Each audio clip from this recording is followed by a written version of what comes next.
Hello, everybody. Welcome back to the Boss Rush Podcast pre-show here on Patreon. I am your host, Corey Darrigan. Alongside me, as always, is the PC Muscle Race himself, LeRon Dawkins.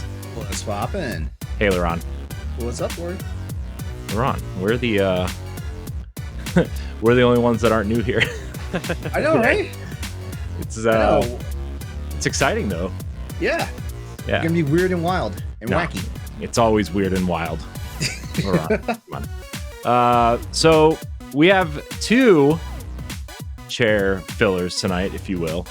It's not a bad thing. I couldn't think of something better to say.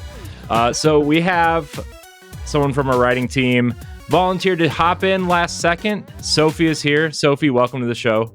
Hi, thank you for having me. This is awesome. First podcast I'm ever going to be on, I think. Ooh. Nice to know. Yeah, this is awesome. You are, from what I understand, you are clearly the youngest person here. Yeah. So we'll get into that on the main show. But it could be a topic. It could be a topic. Yeah. It could be because you're probably younger than some of the games I'm going to talk about later. So here though, someone I've been wanting on the show for a long time. Stephanie turned us all on to his podcast, Tales from the Backlog.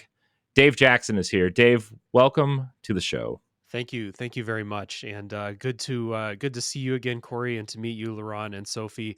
Good to see everybody. I'm excited to be here. Yeah, we met at PAX. You are on one of our PAX interview podcast episodes, and it was awesome. I'm glad Stephanie turned me on to your podcast because it's really good. Well, thank you. I'll probably get into it on the main show too, but I really like the way you articulate, like you know how to talk about a game in a way that's very, very interesting and like expand upon it. That doesn't make it sound like you're drawing it out for no reason, if that makes sense.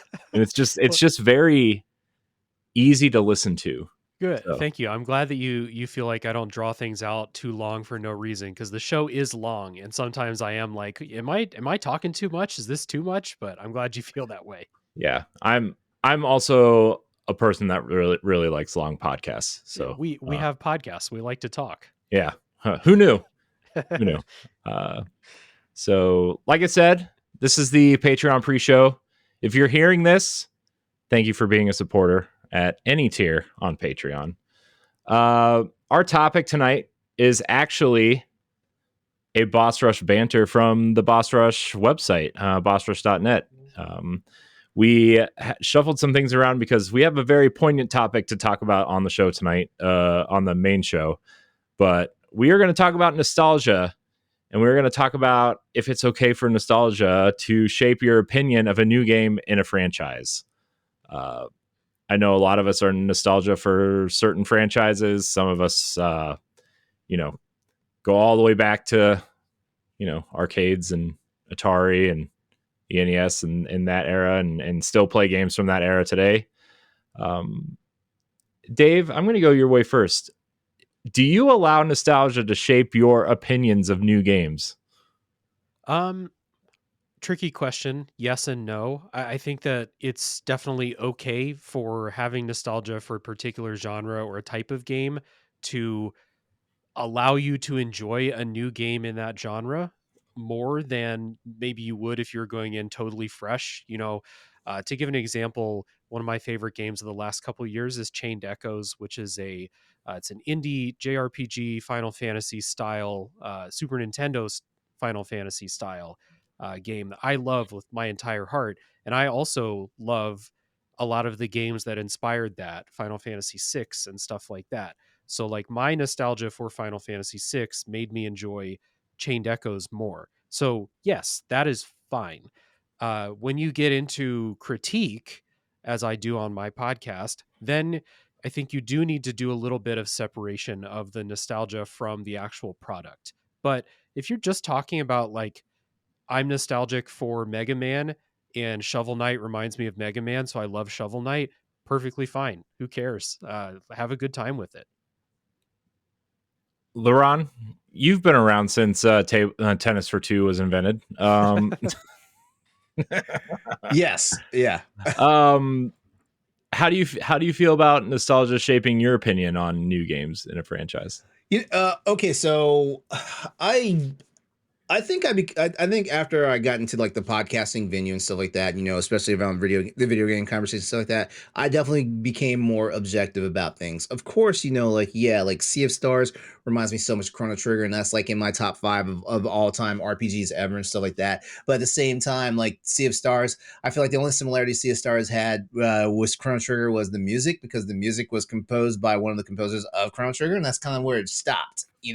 Like it had that whimsy and stuff like that. But at the same time, it was its own game. It had its own combat system. It didn't feel like it drawing on any part of the story from that game and stuff like that. But yeah, nostalgia can kind of rule the way things go for me, because like even when like like it's like it's kind of a double-edged sword for me, because like Monster Hunter clones do not do it for me. Like if it's not the actual Monster Hunter games or any of the games from the Monster Hunter series, like I'm really going to scrutinize something really hard, and that could be just I have a bias and like I'm just cut in the stone of that series. But bias bias can be a good thing a lot of times, because like if it actually tickles like the funny bone of what you like to play, for example, and like we can go back to the Mega Man, we can go to the Mega Man clause for a second here. Like I think the reason why like Mega Man's 9, 10, and 11 did so well is because of the nostalgia factor and stuff like that. So yeah, nostalgia is your best friend, but it's also your worst enemy, because like it's also ruined a lot of expectations for new games as they come in the door and stuff like that. And I find myself questioning sometimes, the developers really like home in on nostalgia, knowing that it's going to print money, even if the game like is sometimes the game is disappointing just because like we feel let down by what we expected. But sometimes like developers are predatory and they run on the nostalgia to make you buy the game, and then we find out the game is not good. Yeah. Yeah. Nostalgia can be a tricky thing. Sophie, Yeah. first of all, are you even old enough to be nostalgic about anything? I was gonna say, like, some of the games I feel nostalgic for would probably like blow your guys' mind. It's like, wow, I am way older than I thought I would Hit me be. with it. Okay. Minecraft for the Xbox 360. Uh-huh. I was like 9 or 8, I feel like, when that thing was still sort of like the whole it thing, you know. That definitely was super influential to me in how I perceive games right now. Plants vs Zombies Garden Warfare, also for the Xbox 360. So back to the nostalgia thing, right? I think nostalgia weighs more on your personal state of mind while you play the game, more so over than sort of like the game itself, you know. So it could be a well-designed game, it could be a really bad game, it could be a life-changing narrative, or it could just be like slop, you know. But if you at the time playing the game are in such a perfect place, like you feel like, so you've had some of the best times you've ever had, looking back on it, you would subconsciously connect to that game you were playing with the amount of like like happiness or like good times you spent in that like sort of like somewhat nearby time, and you're gonna like subconsciously like, oh, I felt really good playing this game, and that like suddenly you think so highly of it because of that nostalgia that now exists because of that feeling, you know. Mhm. And so I do think nostalgia is awesome because it's like perfectly normal. Everyone is nostalgic for different things, but I don't think when it comes to like comparing it to games, when it comes to like writers or other people sort of getting their voice out there and stating them, I think it's okay. And I think it's like, I think it's best to sort of put that nostalgia aside and to look at it face value instead of just being clouded by that sort of personal time you've had with the game that a lot of people may not relate with. It's always interesting to get a younger person's perspective on this. Just because, I mean, I just don't think, my nephew is turning 12 soon, right? And he's like talking about Fortnite like it came out 30 years ago now, because he's like, oh, I remember season Yeah. this, season whatever, chapter whatever, and Yeah. this skin, and he thinks I'm cool because I have these like OG skins from when the game originally came out, and I'm like, well, dude, if I could just give you these things, I would totally just give them to you, because I don't care. I bought the Ninja Turtles, I bought Deadpool and Wolverine, I'm good. And yeah, I'm not even going to play it. I play it with them once in a while, but it's always interesting to see like how different age groups feel nostalgic over different things, because, someone, Sophie, someone in your age group may feel nostalgic, like you said, for Minecraft, or something like Angry Birds is something that I've heard people kind of throw around recently. The thing that I'm nostalgic for all the time is Tetris. Like, I play Tetris at least twice a week, just out of habit. Me too. And so, yeah, I think nostalgia, like you said, plays a role for everyone differently. When like, gosh, this was almost 20 years ago at this point, but like when Kingdom Hearts came out, right? I was watching trailers for that game, and I was nostalgic for all the Disney movies I had grown up watching. Yeah. Right. And that's what drew me to Kingdom Hearts. It wasn't because I was a huge fan of Final Fantasy or anything, because like I liked Final Fantasy. But my first Final Fantasy was Final Fantasy 9, right? And then N10. So I had no nostalgia for 7. It was I barely even knew who like Cloud was, because I was so not into the PlayStation ecosystem at the time. Now when I look at games, I got really into Destiny because I really loved Halo, and now there's certain things in Destiny that make me nostalgic for Halo, or Breath of the Wild.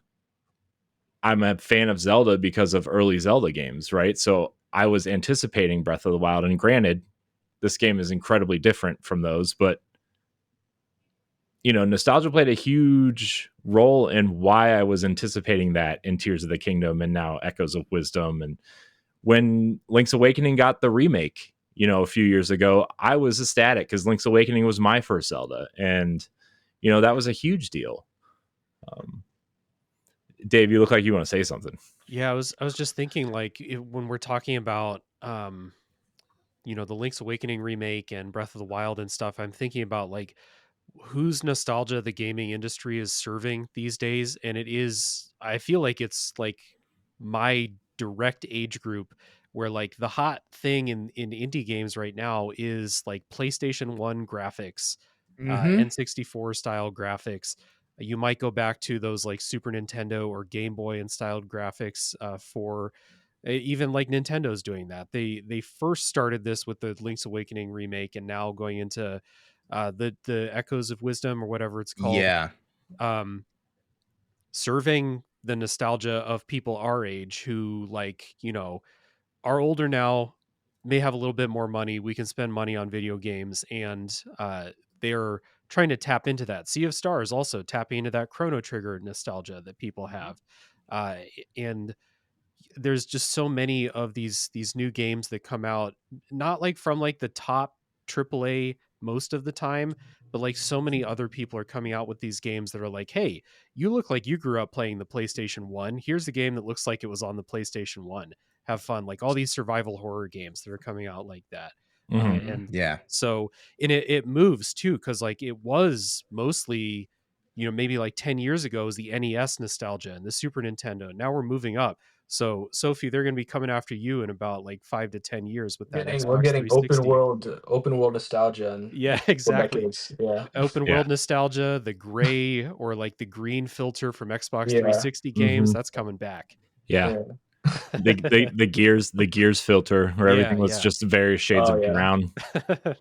Oh man. But that's the thing too, though, is like that's what Xbox is trying to do now with Gears, right? They're playing on people's nostalgia from Xbox 360 with E-Day and that first Gears game, and Marcus and Dom's relationship. And it's like, man, I love Marcus and Dom. I do. I was really kind of upset for a day or so because Gear 6 wasn't announced, but that was, whatever.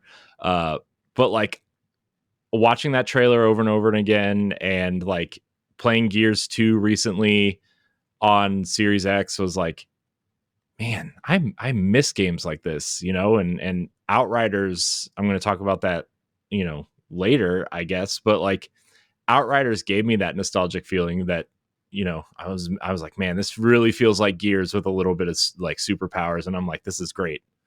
This feels like Gears. I love it. Which, of course, People Can Fly made the Gears game nobody likes, but that's okay. Yeah, man, nostalgia. It's a great thing and a sad thing. I don't know, man. Wild. I just find it best, like, if you are just, enjoying a game, just don't, like, try not to fight it. Just, if this thing makes you feel those happy memories for something you're nostalgic about, then don't fight it. Just enjoy it. The only time I think that you need to try to separate it a little bit is when you're doing a critique or an analysis of a work of art or something like that. Yeah. And no critique or analysis is ever going to be objective, but saying that this is good because it reminds me of something I like is not good. Yeah, critique. that's a disservice to your audience. Yeah. And it's a disservice to the thing that you're critiquing too. Saying that I like Chained Echoes because it reminds me of Final Fantasy VI doesn't say anything about Chained Echoes, which is a beautiful game, regardless of what inspirations it comes from. So it does a disservice to everybody if that's the way you approach analysis. But if you're not doing analysis, I don't see that there's no harm in nostalgia. Be happy. Mm-hmm. Yeah, that's exactly what I meant by throwing the sort of clouded mindset away and looking through with like clear lens. It's always important, especially if you are like a journalist or someone who wants to really like set your opinion out there. It has to be something that's like no biasy and just straightforward. Yeah. I think that's where I want to say that's where we kind of get into trouble as gaming journalists and stuff like that. Because like, we're human, and like we're humans are all run on emotions. Even the people who say they're not emotional, humans are all run on emotions. There's something that's always going to get you in your feels and stuff like that, and things of that nature. Which is why, we had a discussion on a couple of shows ago about like the whole clickbaity side of like gaming journalism and stuff like that, and the things they do. I try my best whenever I write articles to not just do like. I try not to trap people into like getting a click. Like, you either genuinely want to click what I'm trying to present to you, or you don't. And that's what I try to do. I don't try to like do a bait and switch where it's like maybe like half a sentence is what was actually what I was trying to talk about in the headline that got you here in the first place. Yeah, I mean, we'll talk about it a little bit later, but speaking of like catchy headline, well, we'll talk about it later, because this is gonna get into a whole nother thing. But yeah, I think especially I'm not going to speak for everybody else, but definitely as I get older, I definitely feel nostalgic for a ton of things, and it just makes me happier to play older things now or watch older things. Or I just spent all weekend because I was really excited for Deadpool and Wolverine, and I spent like 2 weeks watching like the old X-Men and Fantastic Four movies. Granted, they're terrible. Some of them are good, some of them are really bad, but like I was like, man, when these came out, my life was so much simpler, and I had no idea.